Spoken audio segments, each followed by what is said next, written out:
Okay, it's been raining out, so I decided to work on getting the door, the overhead door, metal down, and my grinder blade is getting kind of small, and it turns out I had a little bit hard time getting through it, but I made it.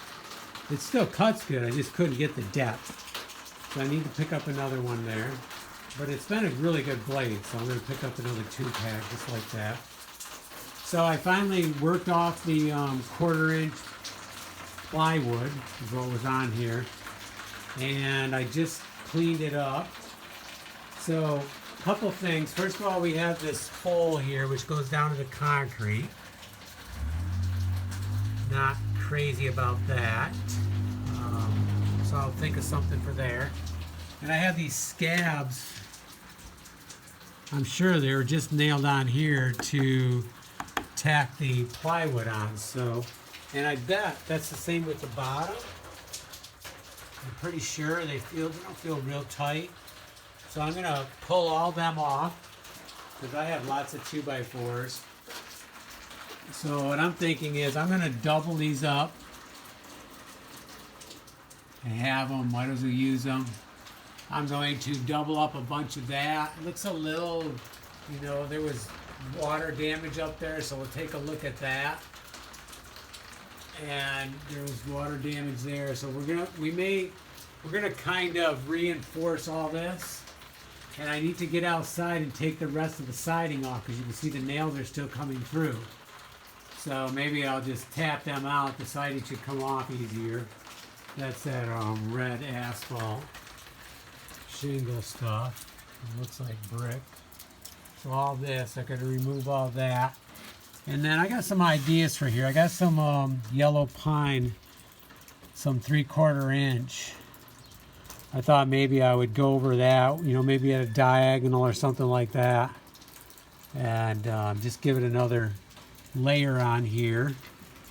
It's kind of tight to the door. That's the only disadvantage. It's only about 1.5 inches. So if I bring it out anymore, that's the only problem. So I may have to rethink that, but that was one thought I had. I mean, the other thought is I could just leave this the way it is, add some decorative stuff here, do some caulking and prime it. Because I could, if I want another layer, I could add it in here.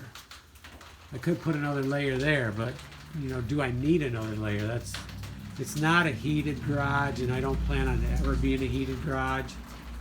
You know, we have lots of ventilation here, so it's not going to be heated, so we're not insulating or anything like that. And yeah, I'm just not sure what I'm going to do yet. But we'll figure something out. First, I'm going to remove those odd pieces, and we'll bring it out with full 2x4s. Yeah, the same thing here. This is just a piece put on here to bring it out to the same width as this. So I'm going to just pull this. This can all be a 2x4 there. Or I could leave this and put the 2x4 in there. Yeah, if it fits, I think it'll fit there good. So that would be another option. And then we got some work on this whole beam up there, but that's kind of a separate thing. Okay, we'll just take a look outside because it's still coming down. You can see where it's hitting right there. So once we do that roof, that water will be all diverted onto the garage roof right into here, and then it'll go off there. So that's my goal. All that'll be protected. And that'll protect this door too. That way if the door's open when it's raining, not a big deal because it's all protected anyways. I like entranceways protected. And that's the same way with this right here. This is already protected. So we have lots of protection here. So that's really good. It was protected before, but then once we added these extensions, it became much more protected. Okay, so that's what we're working on. Let's keep going.